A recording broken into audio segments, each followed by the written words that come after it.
Do you have friends that send you things that are funny? Yeah. I have one who occasionally comes to class, and I told him if he was at class, I'd give him credit, but since he's not here, he's getting no credit for these jokes. And he may not want them if you don't like them, okay? These are called Lexophiles, whatever that means. There's an annual competition held by the New York Times to see who can create the best original Lexophile. And I've chosen 5 of my favorites here, and I thought I'd share them with you.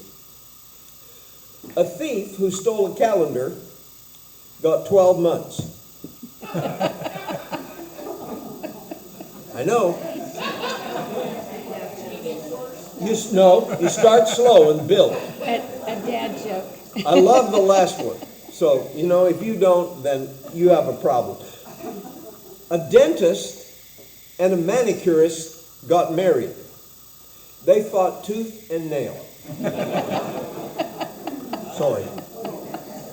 Rome is We're going the wrong direction. I didn't like my beard at first, and then it grew on me.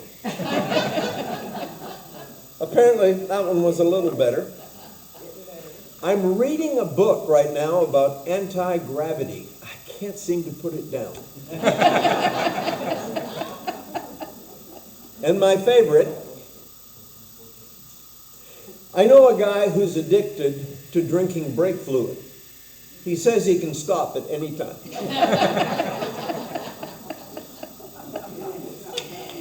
Oh, dear. I love that. Are you able to stop? I heard one of you poking your neighbor saying, he means he can stop. See, it's brake fluid. We all don't operate on the same sequence, so it's okay if you had somebody explain it to you. All right.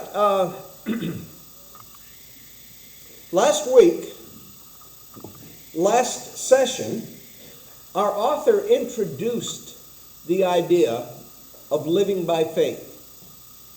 All letter long, or all sermon long, because it's both a letter and a sermon, he calls it both. He has been exhorting the people to whom he is writing to hang in there. Whatever you do, don't give up. I know sometimes it's hard, but don't give up. Because if you do, it's bad. He pulls no punches in explaining how bad it is. But then he is usually quick to say, but I feel better about you. I feel like I can be confident in you. But he does it a couple of times, so I'm not sure exactly how high a level confidence he has in them. But he talks about living by faith at the end of chapter 10 when he introduces that wonderful quote from Habakkuk, chapter 2. And as I mentioned 2 weeks ago, it occurs 3 times in the New Testament. He who is coming will come and will not delay, but my righteous one will live by faith. And if he shrinks back, I will not be pleased with him. So that whole quote is important to the author to communicate. The righteous man lives by faith. Now, naturally, the question would be, I don't know that you'd ask it, but I wouldn't be surprised that they asked it, what does that look like? When you say we should live by faith, what does that mean? Well, he first tries to give a definition of faith. And first of all, it's very hard to translate what he writes because the first word that he uses, this is the only time it appears in the whole New Testament. When he says, faith is, I have being sure in the NIV. What do you have? Confidence. Constant? Confidence. Confidence. Faith is confidence in what we hope. Assurance. Yeah, that's what I learned when I memorized it. Faith is the assurance of things hoped for, the evidence of things not seen. But that word assurance, it is used in secular Greek to describe something that is very solid. Even the foundation of a house is sometimes used to describe this. But faith is the base or the surety of things that we only hope for or that we do not see. And so having made a decent effort to translate it, he decides to give them a list of people from the Old Testament who show what living by faith is all about. And remember now, these are Hebrew Christians. When he mentions names like Cain and Abel and Enoch and David and so forth, they don't go, who's that? They know exactly who these people are. They've been taught about these people since they were this high. But what the author wants to emphasize as he talks about them is how they demonstrated faith, and therefore showing people what it means to live by faith. When we interact with the world in which we live, we use our five senses. Okay? Which one would you, don't get this wrong or it really wrecks up my class. Which one do you think would be the primary one? Sight. Sight. It's hard to imagine, for me, we've talked about this in John chapter 9 when we talked about the man who was born blind and then could see, but it's hard for me to imagine interacting with the world when I can't see anything. But faith is the faculty that we use to see things that are not seeable.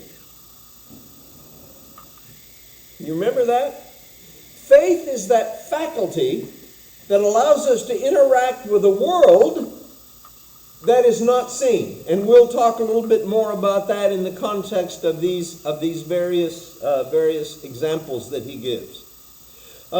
Essentially, it is living in a way that relies on the Word and the promises of God, believing Him to be true. Now, I want to read from my wonderful professor who said I was one of his favorite students, but I'm not going to mention that again.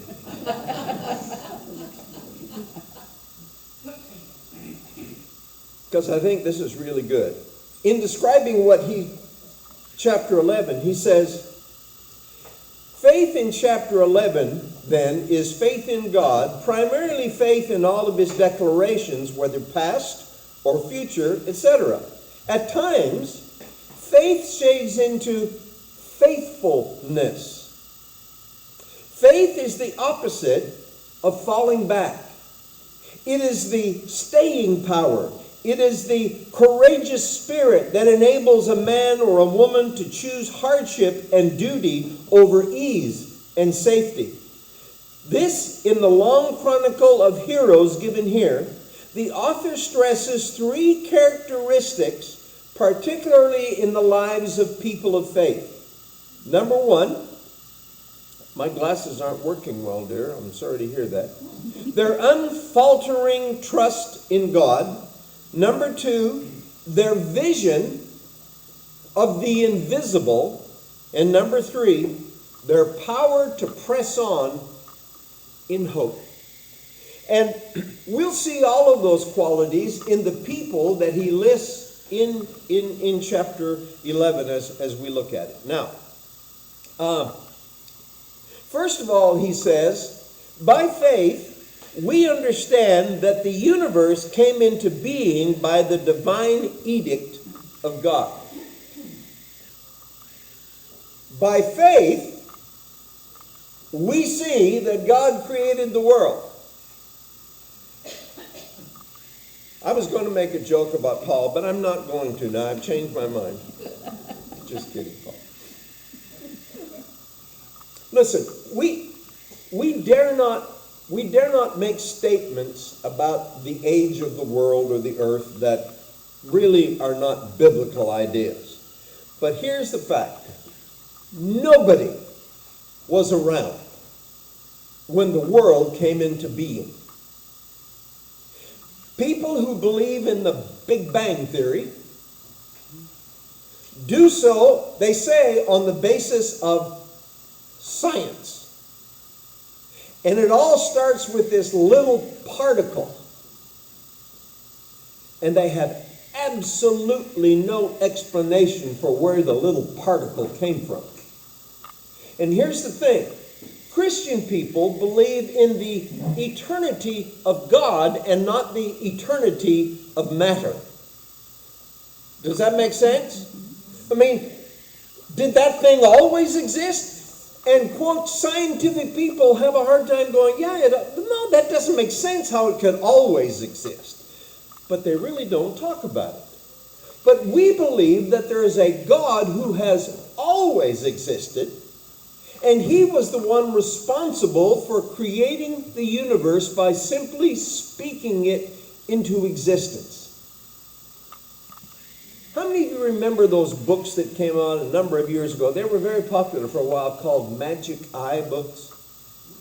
You know what I'm talking about? That's when you open the book and you look at the page in it and you don't see anything. And someone says, you need to look more. Okay, I'm looking more, but I don't... What? Yeah. You cross your eyes. That didn't work for me. But what I was taught to do was to not look at the page, but look beyond the page. In other words, don't focus. Pretend I'm focusing on something that's a foot on the other side of the book. Does that make sense? And every time, eventually, I was able to see that picture come to life. I believe in seeing the universe. We need to look at it like that magic eye. We need to look beyond what we see and try to understand where that all came from. Paul writes an interesting truth in Romans chapter 1 and verse 20. I put this in your notes because I think it's very important. He says, for since the creation of the world, God's invisible qualities, that is, his eternal power and divine nature, have been clearly seen. His creative power, divine nature have been clearly seen, being understood from what has been made, so that men are without excuse. If we can look at the world, and Paul asks everybody to look at the world this way, see beyond to the possibilities. The Hebrews writer says, we come to understand that by faith. But let no one fool you. Every explanation of how the world started has to be accepted how? By faith. Because nobody was around. Okay? So Paul said, the author starts by saying, the whole thing that came into being, the only way that we really understand how that came into being is by faith. And then he starts with people. Cain and Abel. I have two boys, I should have named them Cain and Abel. No. They got along great until they didn't. Anybody have siblings like that? Yeah. When the story is told in Genesis, it simply says that Abel's sacrifice was acceptable and Cain's wasn't. And there's really no explanation for why that's true in the Genesis story. And the author here doesn't really go into detail and explain what the difference was, except to say that Abel's sacrifice came by faith, and Cain's did not. Now, specifically, I don't know what that means. But maybe the author does. He wants us to understand that even from the beginning, as people began to interact with God and take seriously that he was their God, when they offered sacrifices, Cain did not sacrifice by faith, and Abel did. And so he starts with the second generation when he's talking about how things came to be. And by the way, in verse 4, this is wonderful. In verse 4, he says, Abel still speaks, even though he's dead. Now, there's two possibilities for that, I think. One comes straight from Genesis. Do you remember what God said to Cain about Abel? Yeah, where's your brother? Well, I think he had a date, but I don't know. I don't keep track of his calendar. And yes, thank you. His blood cries up to me from the ground. So Abel speaks in that sense. His blood was a witness to what had happened to him. But I think there's a deeper meaning here.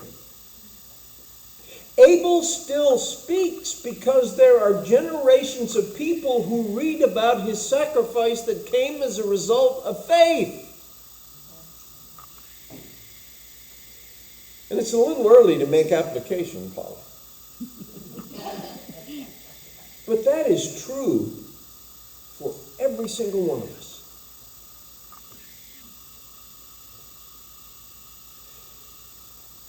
I'm 76. Some of you are older, some of you are younger. But I know the time is coming when I won't be around anymore. But I'm hopeful that somehow I will still speak in terms of the influence that I've had in the relationships that I've made, and especially in terms of my own children. I'm wanting them to remember something about me that reminds them of my devotion to Jesus. My mother died in the year 2000. I've told my wife this a number of times. My mother would drive me crazy sometimes. Anybody have a mother that drove them crazy?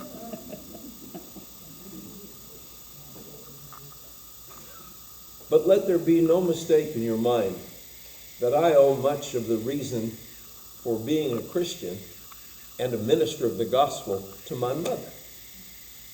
She is the one who took us to church when our dad didn't go.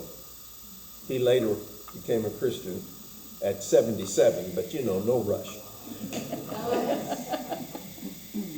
But my mother, besides just taking us to church, would teach us songs, would teach us Bible verses. She's been dead for 23 years, but I'm telling you, she still speaks.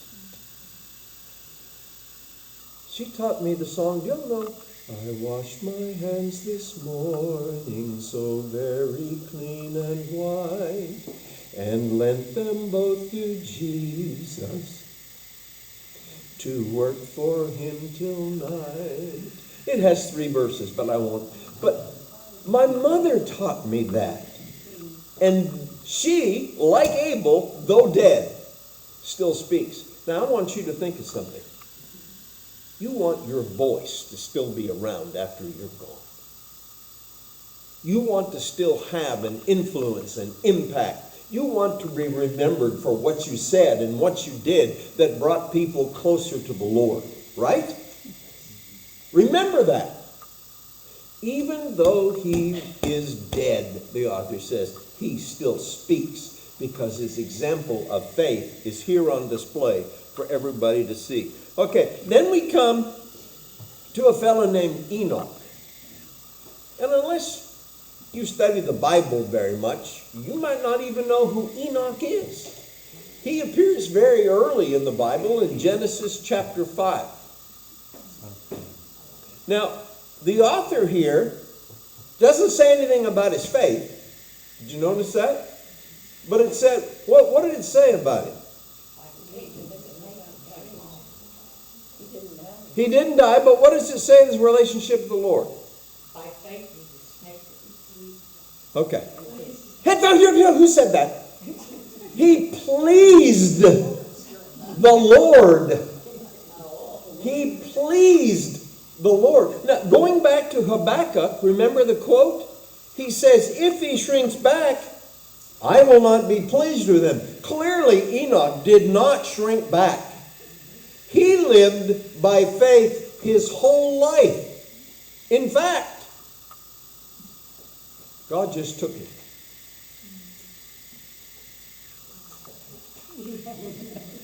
There are two people in the Old Testament, Elijah being the other one, that don't die as we usually consider people die.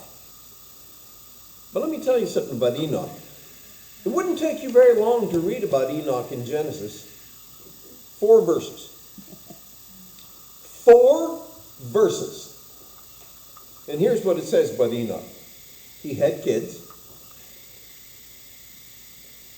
And he walked with God. In fact, in 4 verses, it says that twice. Enoch walked with God.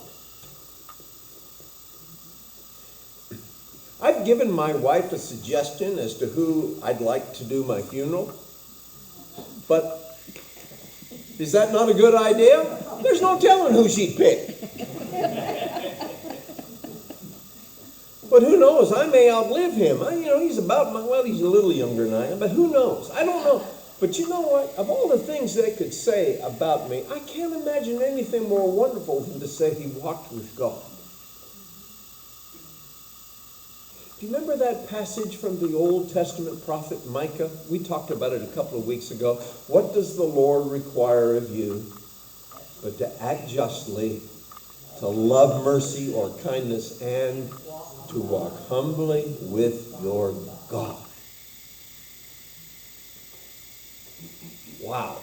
4 verses, twice. He walked with God. Doesn't even say he had faith. But he walked with God. And the author says, I know he did that by faith. He had such faith that God said, I can't live another day without him. And he just took him.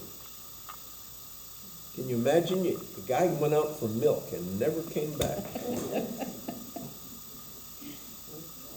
Enoch, a man who lived by faith. And that causes him to make a sweeping statement in verse 6 of chapter 11.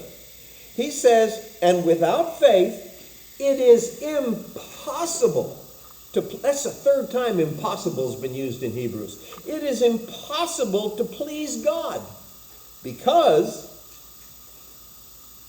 anyone who comes to him must believe that he exists and that he rewards those who earnestly seek him. Now think about that. If you want to please God, you have to have as the foundation in your heart that God is real. But that's not enough. That there is something rewarding in seeking him. Just knowing about him is nice, but seeking him is where the real reward comes. Okay? So that's what faith is, and that's what, he says that it's impossible to please God without faith. And so folks who say, well, I'm a member of the Rotary Club, and, I've given to the orphans home, that's all good. But you have to believe that God is, and that there's an important reward in seeking him, and therefore finding him by faith. Okay, so that's Enoch, and then we come to a fellow named Noah. Noah's a fascinating character. He certainly is not perfect. If you know the whole story of Noah, he ain't anything but perfect. However, God said, I want you to build a boat like it's never been built before.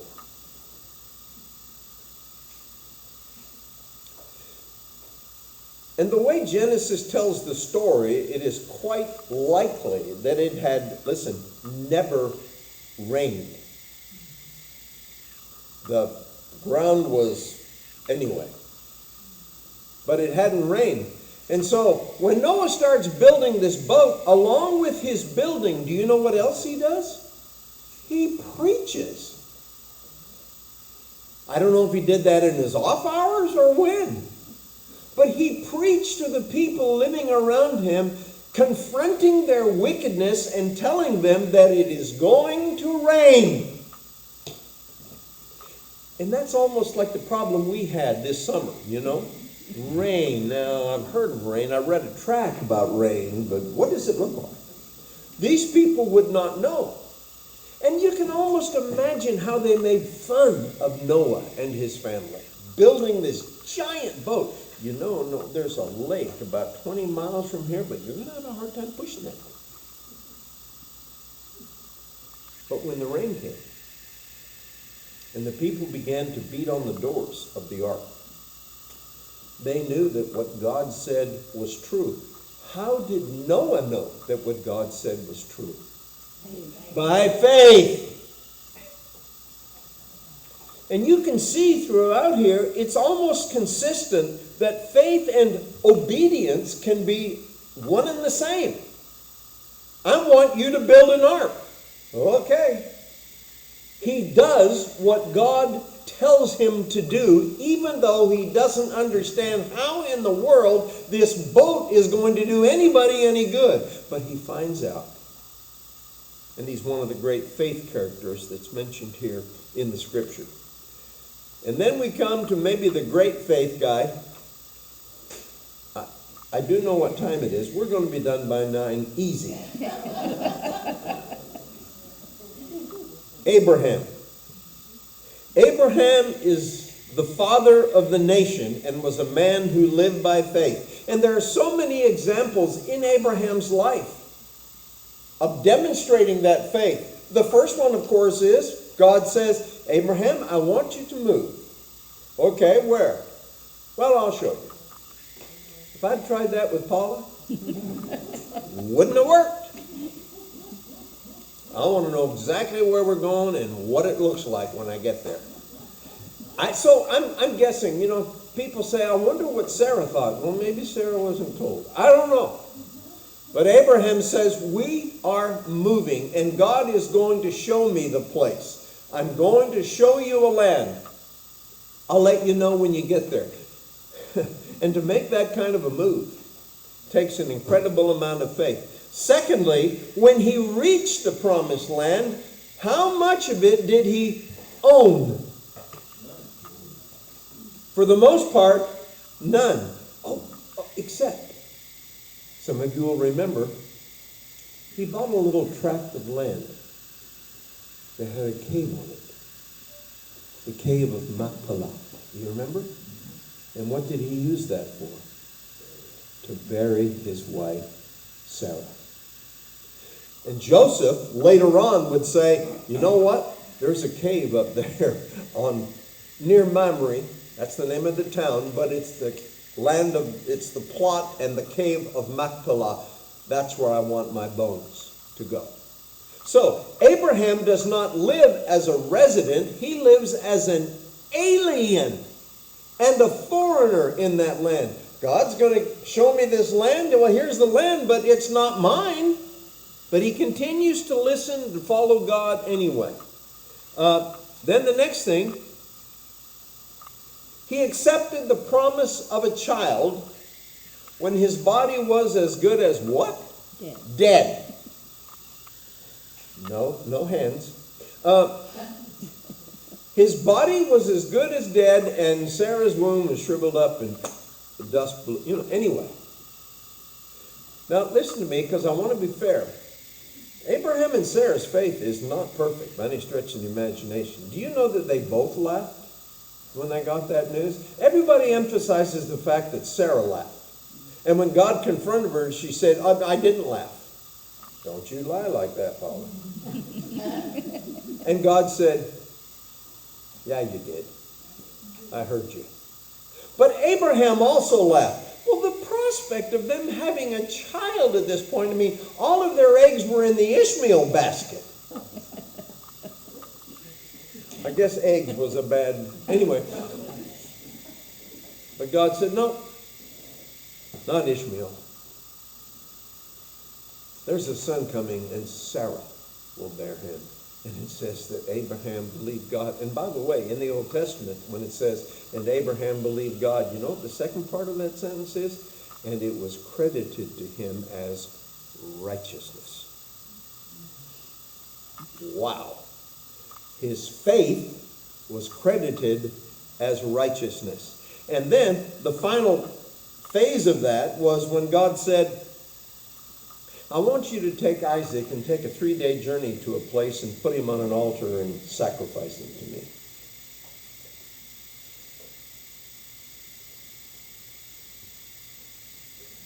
And that makes no sense. You understand? That makes no sense.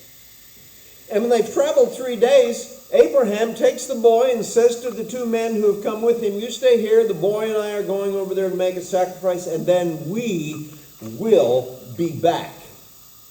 And the author says the reason why Abraham could say that was that he believed that somehow God could raise the dead. Had that happened before? No. But if this boy is the boy of promise in the land and the nation and everything else, there's got to be something. But in his obedience, he demonstrated how he trusted God to take care of things even when it didn't look like it could happen. And the author says, in a very real sense, he did get him back from the dead. Because as far as Abraham was concerned, that boy was as good as dead.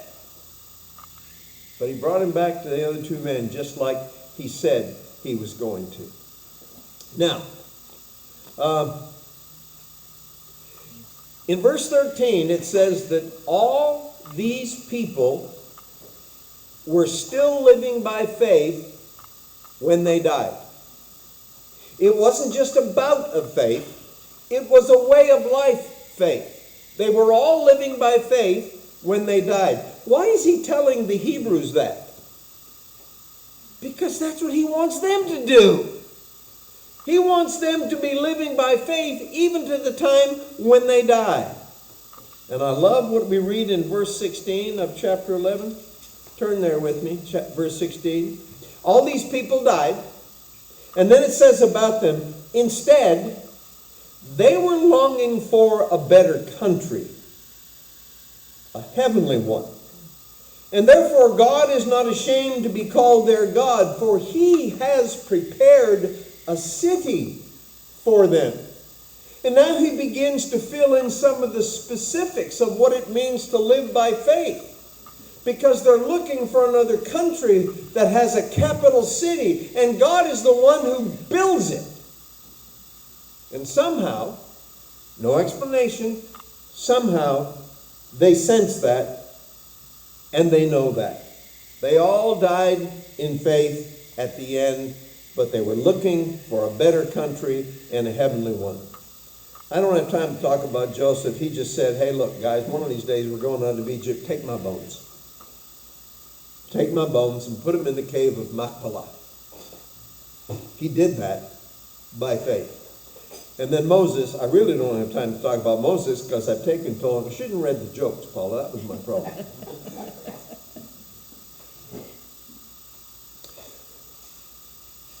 Moses has got to be one of the most intriguing stories, right? Even the TV version didn't. It did it justice in a very real sense.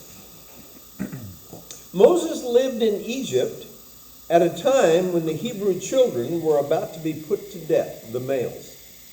And the reason for that was that they were becoming too numerous for the Egyptians to control. Let's get rid of the boys. And so every family was ordered, every Hebrew family was ordered, if you have a male child, you kill him and you put him in the river. And I love what the Hebrews writer says here, and I have to smile when he says it. His parents noticed that he was no ordinary child. Because most parents look and go, that looks pretty ordinary to me. Every parent thinks that. Every good parent thinks that. This was no ordinary child. And so they decided to hide him. Do you remember their names? This will be on the final. You should write this down. Amram and Jochebed, okay? Amram's the dad, Jochebed's the mom. And now, you remember how the story was? They put him in the reeds, and they found him in the reeds, and they brought him to the mom so she could take care of him until he was older. We don't know how exactly old that was. But, when he was weaned, they used to wean him a lot later in the old times. And during those years, somehow Amram and Jochebed were able to plant in the heart of Moses his true identity as one of God's people. You mean these people that are slaves? Yep, that's your people. To the point where, when Moses got older, he began to demonstrate that he believed that he was one of the people of God, so that when he saw an Egyptian being cruel to an Israelite, he intervened and, he didn't mean to kill him, but he did. And he had to flee. But he came back because God says, I've got a mission for you. And that mission is to lead these people out of slavery and into a land. And that's exactly what Moses agreed to do by faith. Notice verse 25, it's very telling. He chose to be mistreated along with the people of God rather than to enjoy the pleasures of sin for a short time. One of the reasons he tells the readers that is because that's what he wants them to do. He wants them to identify with the people of God, even if it means mistreatment, rather than, whatever else they've got on their plate. Moses made a good choice, the author says, and he did it by faith. Now, one of the specifics of his faith demonstration is his willingness to keep the first Passover.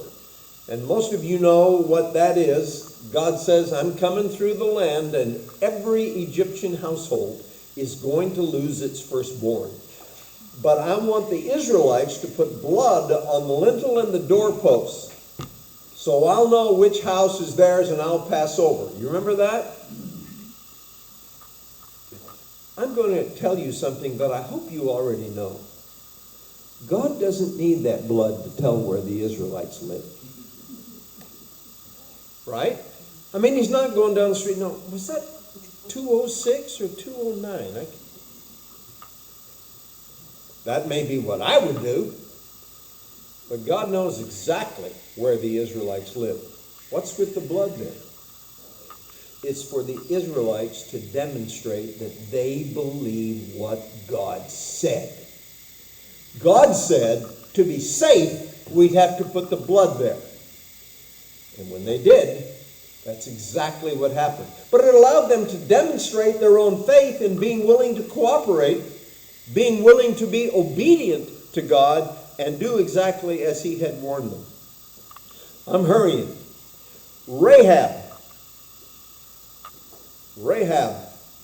as my early church leaders called her, the innkeeper. She was probably a little more than that. She was an immoral woman who was given the opportunity to help out the people of God.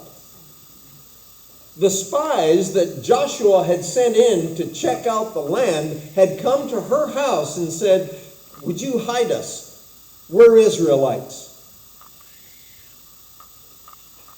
And she said, I'll do it.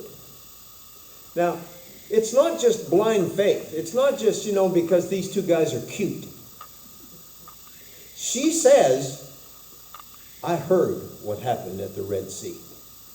Our city heard what happened at the Red Sea. By the way, her city is Jericho. And we heard that when you were on the way up here, 2 kings came out to fight you and you destroyed them. We heard that. The whole city is shaking. Please remember me. And the spy said, you got it. We will be faithful to you. You will not die when the city falls. And you all remember how the city fell. The greatest battle strategy of all times. Walk around, and then walk around, and do that for 6 days, and on the 7th, gosh, I hope it wasn't a real big city, walk around 7 times. And again, you know this. Does God need help to get the walls down? No. But the Israelites have an opportunity to demonstrate that they believe God. That whatever he says, even when it's counterintuitive, is true, and they had better do it.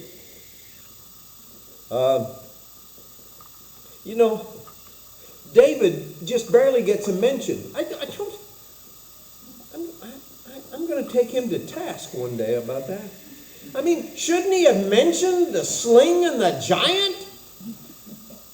Where this little boy says, I killed a lion and a bear, and this whole hunk of Philistines, nothing.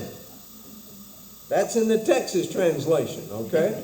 But that doesn't even get a mention. It's just mentioned, by the way, that David lived by faith. Did he live perfectly?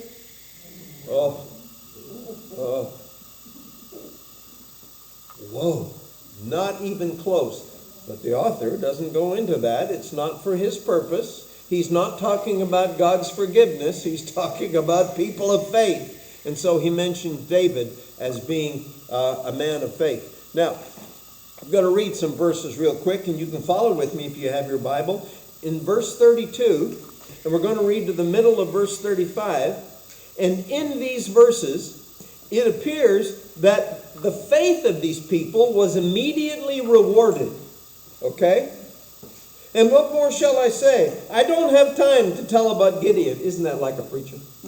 I don't have time to tell you about Gideon, or Barak, or Samson, Jephthah, David, Samuel, and the prophets, who through faith, what did they do? They conquered kingdoms, they administered justice, and they gained what was promised.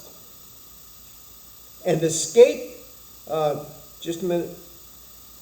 Gained what was promised, who shut the mouths of lions, quenched the fury of the flames, and escaped the edge of the sword, whose weakness was turned to strength, and who became powerful in battle and routed foreign armies. Women received back their dead, raised to life again. Look at all the great things that happened because of faith. Shadrach, Meshach, and into the bed we go. That's what I used to say to my boys. Put them in a fiery furnace, it doesn't hurt them because God is with them. Put Daniel in the lion's den, God shuts their mouth. All of these people said, this faith thing really works. But notice beginning in the middle of verse 35. Others were tortured and refused to be released so that they might gain a better resurrection. Some faced jeers and flogging, while still others were chained and put in prison. They were stoned, they were sawed in two, they were put to death by the sword. They went about in sheepskins and goatskins, destitute, persecuted, and mistreated. This world was not worthy of them. They wandered in deserts and mountains and in caves and holes in the ground. A bunch of examples of faith that didn't work. Are you with me?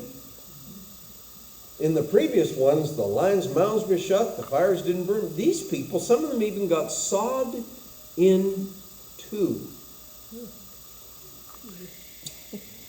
But they had put their faith in God. I love that. The world was not worthy of them. And that's probably true.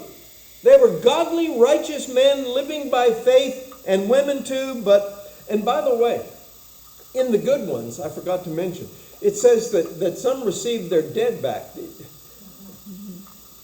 There are two examples that I'm thinking of, and both of them widow women.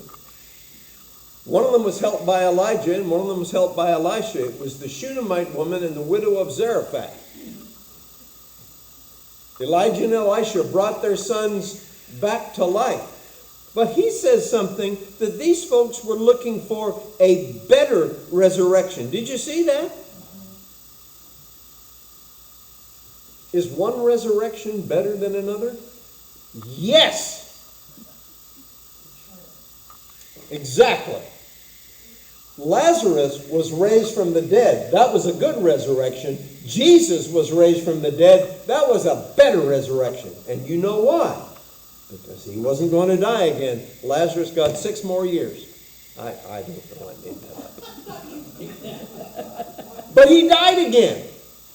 So his resurrection was a good resurrection, but all of these people are looking for a better resurrection. One that doesn't end. Notice verse 39. These were all commended for their faith, and yet none of them received what had been promised. Well, they got saved from the lions and the fire, but that's not the ultimate promise. None of them received what is promised. As a matter of fact, verse 40 says that God was waiting until all of us, the Hebrews, and us, could share together with them in what they were really looking for. Notice, God had planned something better for us so that only together with us they could be made perfect. Those people that got sawed in two, those people who wandered around in sheepskins and goatskins and in caves in the desert, they didn't find what they were looking for, but they will with us. Okay? God's waiting until the final exam. See, there is a final for God. Not for me. But there is a final for God. Okay. Now, Paula, I told you, you had too many notes on chapter 11. Do you remember when I mentioned that? Okay. Chapter 12. We've got to spend a little time here. And you love the first word, don't you? Therefore. Come on, people. He didn't list 150 examples of faith just for fun. Therefore. He had a point. I told you, didn't I, about the preacher student who asked the teacher, how many points should a good sermon have? And he said, at least one. I like that. Because sometimes I've heard sermons and I think, was there a point in this? But anyway, he has a point. And the point is that we, the Hebrews and us, we are now surrounded by this great cloud of witnesses. Now, I have always, for the most part, understood that as kind of an arena setting, you know, where all these guys sit in their robes or whatever. And down here on the track, because he said we're going to run with perseverance the race that is set before us, that they are witnesses of us running. I don't think that's the main point anymore. I think that when he says we're surrounded by a great cloud of witnesses, he means not witnesses watching us, but witnesses to the power and the love of God. In other words, all of these people witness to the fact that it's best to live for God because that's the only thing that gets you the final result. And they witnessed to us about that. And having had that witness on us, then we decide, boy, we're going to run this race. It's not a district meet. It's not a state meet. It's not even a national meet. We've got to do everything we can to win. And that means whatever there is that is hindering us from running has to go. Did you notice that? You throw off everything that bothers you, and specifically sin that easily entangles you. Get rid of it, people, he says, because you have a race to run. And you can't afford not to run this race and do it successfully. And then he says, verse 2, let us fix our eyes on Jesus. Now, how do you do that when you can't see him? Remember, we have a capacity that allows us to see things that are not seeable. Even one of the greats of the Old Testament was described as someone who could see that which was invisible. And by the way, if it's not too much trouble, back in chapter 2, I think it's in verse 9. Oh yes, in verse 8 he says we don't see everything that is subject to Jesus now. But look at the first part of verse 9. But we see Jesus. We see him in chapter 2, verse 9. And again, we're asked to fix our eyes on Jesus. And obviously the only eyes are the eyes of faith that can see Jesus. And one more thing he says about Jesus. Verse 3. Consider him. Consider him who endured such opposition from sinful men, so that you will not grow weary and lose heart. Have you ever thought about the fact that you might need to spend a little more time considering Jesus? And by the way, this is a pat on the back for you who experienced my John's class, the Gospel of John. What did we do? We considered Jesus. He was the focus of the whole study.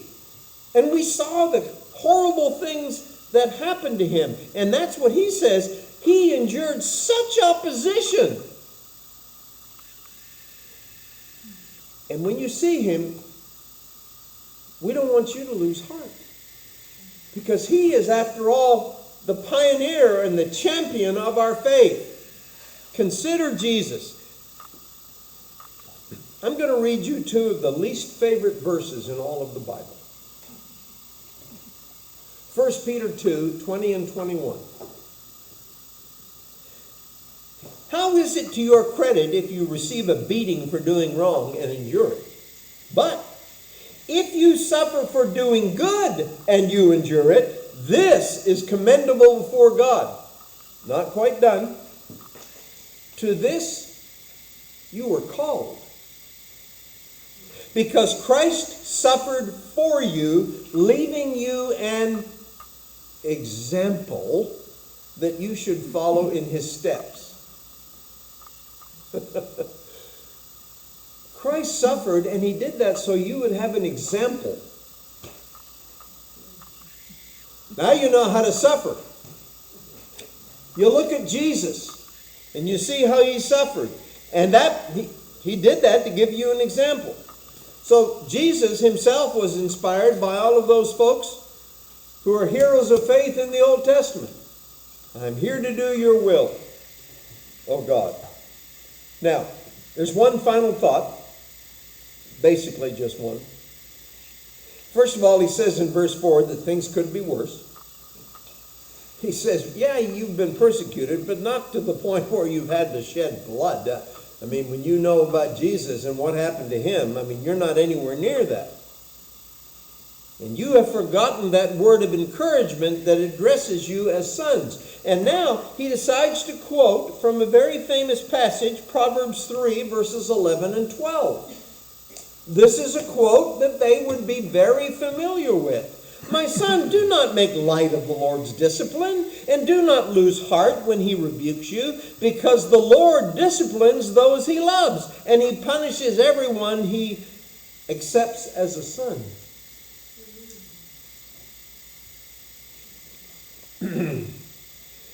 I dreaded this section, and I have since the beginning of Hebrews, because I don't know exactly what to say about it. But I'll try. There is a popular idea in some circles that anytime you suffer, it's because God is angry at you. I have had people sit in my office over the years and said, what did I do wrong? And I'll say, do you need me to make a list? I made that up. I tried to explain to them that there are options. And what the author is saying here is that there is another way to look at the bad things that happen to you. In fact, he commands them to do this. Consider it as God trying to make you better.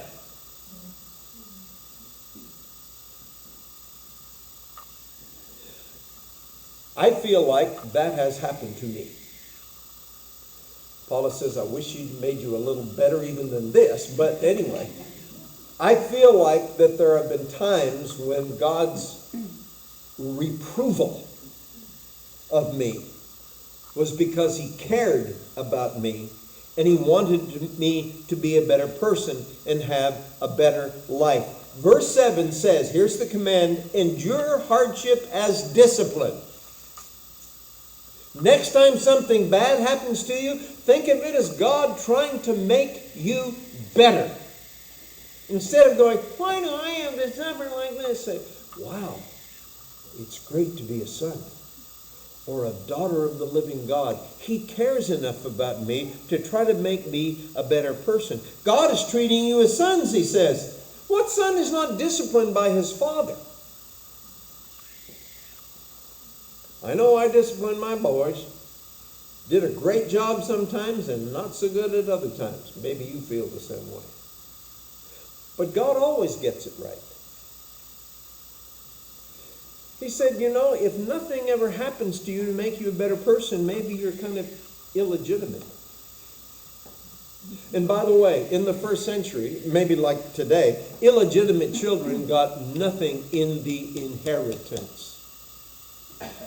These people have been promised an inheritance, and the fact that they are being disciplined by God demonstrates that they are truly sons and daughters of the living God. If our earthly fathers did that for us, why wouldn't the heavenly Father do it for us? Now, there are going to be times you say, well, did that come from God or not? Because you see, he's not the only one involved in this world. Have you ever noticed that? There's a mean old devil prowling around like a roaring lion looking for people to devour. That's in the book. So there are other things to consider, but he wants them to consider hardship as God treating you as sons. And he says, there's no discipline that feels good at the time. Oh, thank you for whacking me. No. But later, it produces a harvest of righteousness and peace for those who have been trained, by it in verse 11. It's what it produces. And there are four things that he says it produces here. It's for our good. It's for our holiness. It's for our peace and our righteousness. But it's the holiness that gets mentioned a little later on. Notice verse 14. Make every effort to live in peace with all men and to be holy. Without holiness, no one will see the Lord. Do I have your attention? We're not comfortable talking about holiness because it sounds, I don't know. Because we use phrases like, well, look at her, holier than thou. And if anybody ever talks about, I'm trying to be more holy, we think, weirdo. We do. But you can't take it lightly. Without it, he says, no one will see the Lord. Now think about that. He's talked all this time about how it's mandatory to have faith. Because you can't please God unless you have faith. And now he says, you need to have some holiness in your life, because without holiness, no one will see the Lord. Now, I don't know all that entails, but I know this. It is foolish for us to make fun of being holy. Now, I agree that in the ultimate sense, it is Jesus who makes us holy. But in the New Testament, there is a holiness that is placed upon us by Jesus, and there is a holiness that we strive for because of our conduct. And both of them are legitimate in the New Testament. Do you understand that? They're both there. Strive for holiness, because without holiness, he says, no one will see the Lord. I'm going to skip verse 15 because we're going to come back to it. He says in verse 16, see to it that no one is sexually immoral. There's more ways to be immoral, but that's a good one. See to it that no one is sexually immoral or is godless like Esau. Now, did Esau make the hall of faith? No. Because he's godless. Well, how was he godless? Notice, he tells you, who for a single meal sold his inheritance rights as the oldest son. Afterward, as you know, and they did, when he wanted to inherit the blessing, he was rejected. He could not bring it about, though he sought the blessing with tears. You all know the story of Esau? He's the firstborn. He has the birthright. He comes in from the field one day, and his sweet brother, Jacob says, I just made a pot of stew. Man, it's great. Can you smell it? Yeah. Would you like some? Boy, would I. All right, then give me your birthright. Which is a horrible thing for Jacob to do. Don't misunderstand. That was horrible. But the more horrible thing here is what Esau did. Well, I'm hungry. I'll take the stew and you can have the birthright. And later on he thought, what was I thinking? He was like Wile E. Coyote who does something stupid and then says, what was I thinking? And he changed his mind. And with tears he begged that it could be changed back. And it couldn't. After mentioning all the heroes of faith, why does he mention Esau? Listen, because the people to whom he is writing, including us, have an incredible birthright. It's called salvation. Now, what would you give it up for? See, that's what he's dealing with here. These people are on the verge of giving it up, of shrinking back, of falling away from the faith that has changed their lives. And he says, that would be about as stupid as what Esau did. He saw a bowl of chili one day and said, I'd rather have the chili than my birthright. And if you give away your salvation for whatever it is you're considering as an alternative, you are making a deadly error. Right? I want to go back and finish with this verse that I skipped. And if I can find it again, that'll be great. Yes. Verse 15. You won't like this.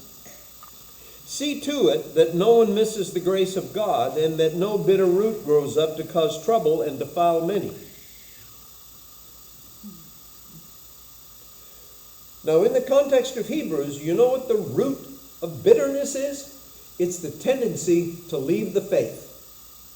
And he says, see to it that that doesn't happen. Because when it happens, it does what? It defiles many. You make a decision to leave the faith, and that makes it easier for other people to do the same thing. Do you know that? I'm willing to put this on the video, Paula. I think all of you know here that I went through a divorce that was blah, blah. And I feel it in my soul that enabled others to more easily get a divorce. Well, if the preacher can get a divorce, why can't I? Do you have any evidence of that, Don? Not a lot. But I heard some talk. Okay? And I felt it deeply. That to set that kind of example and make it easier for others to do something that I don't think God had in mind. That was a horrible failure. And in this context, the root of bitterness is this tendency to leave the faith. And he says, you've got to make sure that doesn't happen, because when somebody leaves the faith, that makes it easier for other people to leave the faith. Don't let that happen. Well, how would you stop it? Well, don't do it yourself, and watch for other people who look like they're doing it. Why would I do that? So you can stop it. I told you you weren't going to like this. See, in our society, I wouldn't dare say anything to them. We don't understand the church. We are brothers and sisters in Christ, sons and daughters of the living God. Our lives affect one another, and we have a responsibility to one another. Did you remember that? And so, if you see this happening and you can help, get in there and help, not only for their benefit, because what happens is it defiles others. And I end tonight with a question. Do you remember the command from 2 weeks ago now that I said is important for you to remember? It's from Hebrews chapter 10 and verse 25. Some of you are looking good. From Hebrews 10, I asked you what the command was, and you took 3 or 4 stabs at it and didn't get it. Nope. It's only been 2 weeks. One word. No, that's not the command. Who said it? Over here. Consider. Consider how to stir one another on to love and good deeds. Well, one of those verses in Hebrews 10. 24. You shouldn't have had to look it up anyway. Because we talked about that. I said, we need to spend some time considering. And especially if you're in a fellowship where it looks like this person or that person is on the verge of leaving the faith, they're getting weaker in the Lord and so forth. Consider how you might be the one to make the change in their hearts and in their plans. Oh, I could never do that. Yes, you can. As a preacher, I had to do it all the time, but you don't have to be a preacher to do it. You just have to be someone who is concerned about the well-being of the fellowship of the church in which you live. Was that strong enough? I hope so. Because like I said, we think, I could never say anything to anybody about anything. We're called into fellowship with each other, and that brings about some serious relationships of love and attention and responsibility. So obviously you didn't spend much time considering, but you can repent and start considering.